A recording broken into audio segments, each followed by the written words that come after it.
بیچاری کئی روز سے دم توڑ رہی ہے، ڈر ہے خبر بد نہ میرے منہ سے نکل جائے، تقدیر تو مبرم نظر آتی ہے ولیکن پیران کلیسا کی دعا ہے کہ یہ ٹل جائے۔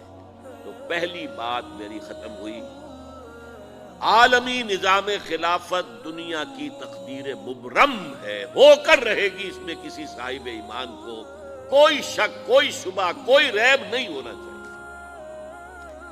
البتہ اس کا اب دوسرا پہلو کیا ہے، اس کا آغاز کہاں سے ہوگا؟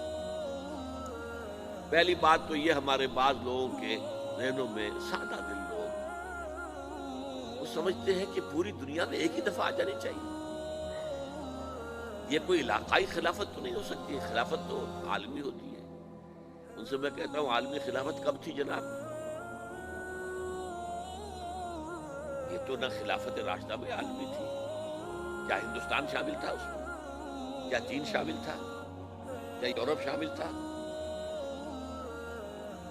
اور پھر جو خلافت کے نام سے جو ملوکیت چلی ہے، وہ بھی صرف دور بنو امیہ میں کہہ سکتے ہیں کہ وہ پورا عالم اسلام کم سے کم اس کے تحت تھا۔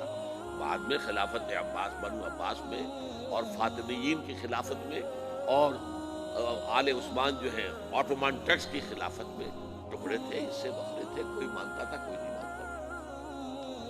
اور سب سے بڑی بات یہ، اگر ایک دم پوری دنیا پر خلافت قائم ہو سکتی تو حضور کے دست مبارک سے ہوتی، لیکن نہیں ہوئی۔ نتیجہ کیا نکلا؟ ایک ملک میں حضور نے قائم کر دی، جزیرہ نما عرب، یہاں خلافت قائم ہو گئی، حضور خلیفہ۔ اس کے بعد آپ کے خلفائے راشدین نے پھر اس کو وسعت دی، شرقاً غرباً شمالاً۔ 3 کالمز نکلے ہیں فوجوں کے، صحابہ کرام کے، 3 کالمز، ایک ایسٹ ورڈ، ایک ویسٹ ورڈ، ایک نارتھ ورڈ۔ ایک عراق کو فتح کرتے ہوئے ایران میں پہنچ گیا، خراسان تک چلا گیا۔ ایک شام کو فتح کرتے ہوئے اور پھر سینائی پیننسولا سے ہو کر افریقہ میں داخل ہوا اور اٹلانٹک تک پہنچ گیا۔ تیسرا سیدھا شمال میں گیا، لیکن یہ زیادہ دور نہیں جا سکتا تھا، کوکیشین ماؤنٹینز آ گئے، کوہ قاف۔ اس زمانے میں تو یہ یوں سمجھیے کہ امپیسیبل تھا نا، کوہ قاف، لہذا وہاں تک۔ اب بھی یہ ہوگا، کسی ایک جگہ سے شروع ہوگا پھر پھیلے گا، اس کے سوا کوئی چارہ کار ہے ہی نہیں۔ اگر ہر جگہ پوری دنیا میں ایک ہی وقت میں ہو سکتا تو حضور کے دست مبارک سے ہوتا صلی اللہ علیہ وسلم۔ اب وہ نقطہ کون سا ہوگا، نقطہ آغاز کون سا ہوگا؟ اس میں پہلی بات تو میں نے کہا، جو شک کرے گا اس کا پھر ایمان مشکوک ہے۔ ہوگا، لازماً ہوگا، گلوبل ہوگا، پوری دنیا میں ہوگا۔ کہاں سے شروع ہوگا اس میں آپ اختلاف کر سکتے ہیں، لیکن مجھے تو 2 حدیثیں تو ملی ہیں جن سے یہ اندازہ ہوتا ہے کہ یہ اس مشرقی خطے سے ہوگا، عرب کے مشرق کی جانب کسی ملک سے ہوگا، کسی خطے سے ہوگا۔ وہ حدیثیں بھی اب آپ پڑھ لیجیے پہلے۔ پھر میں کہہ رہا ہوں، یہ خزانہ ہے جو ہم نے آپ کی خدمت میں پیش کیا ہے، کاش کہ آپ اس کی قدر کر سکیں، یہ حدیثیں آپ کو ازبر ہو جائیں، یاد ہو جائیں، لوح قلب پر نقش ہو جائیں۔ ہندوستان اور خراسان یعنی موجودہ افغانستان کا ذکر ابن ماجہ کی روایت ہے، عن عبداللہ ابن الحارث رضی اللہ تعالی عنہ قال رسول اللہ صلی اللہ علیہ وسلم یخرج ناس من المشرق یوطئون للمہدی یعنی سلطانہ، یعنی سلطانہ، دونوں طرح سے پڑھ سکتے ہیں۔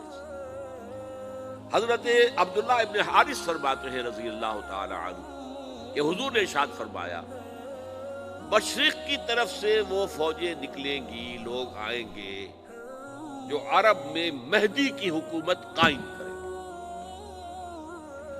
یہ مہدی کون ہوں گے اس کا ذکر میں ذرا بعد میں کروں گا، لیکن نوٹ کر لیجیے کہ مہدی سے پہلے لازماً کسی مشرقی علاقے کے اندر وہ نظام قائم ہو چکے گا، تب وہاں سے فوجیں آئیں گی نا۔ یہ مشرق کون سا ہے؟ عرب کے مشرق میں آپ چلیے، ایران بھی آ جائے گا، افغانستان بھی ہے، پاکستان بھی ہے، اور اگر اسے اور توسیع دیں تو ہندوستان بھی ہے۔ یہ ہے عرب کا مشرق، اس سے فوجیں جائیں گی۔ اس کا کیا مطلب ہے کہ اس میں سے کسی جگہ پر نظام خلافت پہلے قائم ہو جائے گا، تاکہ وہاں سے فوجیں جائیں گی جو جزیرہ نما عرب میں حضرت مہدی کی حکومت کو قائم کرے گی۔ اب دوسری حدیث سنیے، یہ سنن ابن ماجہ کی حدیث تھی جو میں نے آپ کو سنائی، آپ نے پڑھی۔ دوسری، عن ابی ہریرہ رضی اللہ تعالی عنہ، یہ ترمذی شریف کی روایت ہے، قال قال رسول اللہ صلی اللہ علیہ وسلم یخرج من خراسان رایات سود لا يردها شیء حتی تنصب بإیلیا۔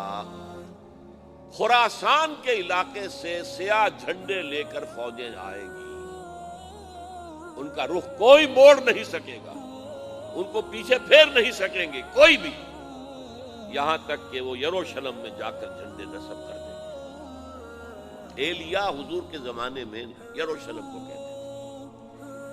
یہ یروشلم تھا جب حضرت سلیمان کی حکومت تھی، اور یہاں پر معبد سلیمانی، ہیکل سلیمانی قائم ہوا۔ پھر یہ یروشلم گرا ہے تاریخ میں، یہاں تک کہ سن 70 عیسوی میں جب ٹائٹس رومی جنرل نے اس کو گرایا، ختم کیا، سیکنڈ ٹیمپل گرا دیا، اور یہاں سے یہودیوں کو کہا نکل جاؤ یہاں سے، کوئی یہودی باقی نہیں رہا، بالکل تہو بالا برباد کر دیا۔ اس کے کوئی 150 سال بعد ہیڈریان، رومن ایمپرر ہیڈریان، اس نے پھر دوبارہ آباد کیا اس شہر۔ 150 سال تک یہ بالکل بنجر اور بالکل غیر آباد رہا۔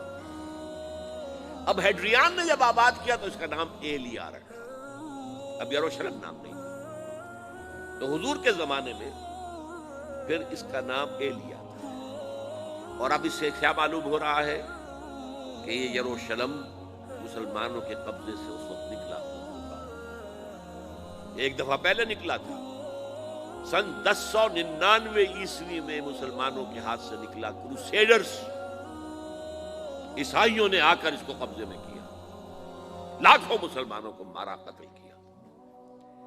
اس کو 1187 عیسوی میں واپس لیا ہے۔ کس نے لیا ہے؟ صلاح الدین ایوبی کرد۔ عرب کھوکھلے ہو چکے تھے، عربوں نے کھویا، واپس نہیں لے سکے، بہت حکومت کر چکے تھے، 400-500 برس کی حکومت کر کے، اور ان کے عیش اور ان کے آرام، اب ان میں جان نہیں تھی کہ وہ واپس لے سکے۔ واپس لینے والا گرم کرد خون تھا، صلاح الدین ایوبی۔ تو گویا کہ اب آپ سمجھئے کہ 88 برس تک عیسائیوں کا قبضہ رہا یروشلم۔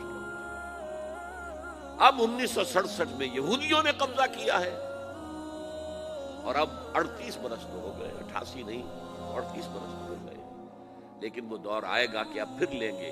لینے والے عرب بھی نہیں ہوں گے، خراسان کے علاقے سے فوجیں آئیں۔ یہ خراسان کیا تھا؟ ایلیا تو میں نے آپ کو بتا دیا، یروشلم کا نام ہے۔ خراسان اس زمانے میں ایک بہت بڑے ملک کو کہتے تھے، کچھ حصہ پاکستان کا بھی اس میں شامل ہے، کچھ حصہ ایران کا بھی ہے۔ ایران کے اس حصے کو اب بھی خراسان کہتے ہیں، وہ ایک صوبہ ہے۔ خراسان ایک صوبہ ہے ایران کا، چھوٹا سا۔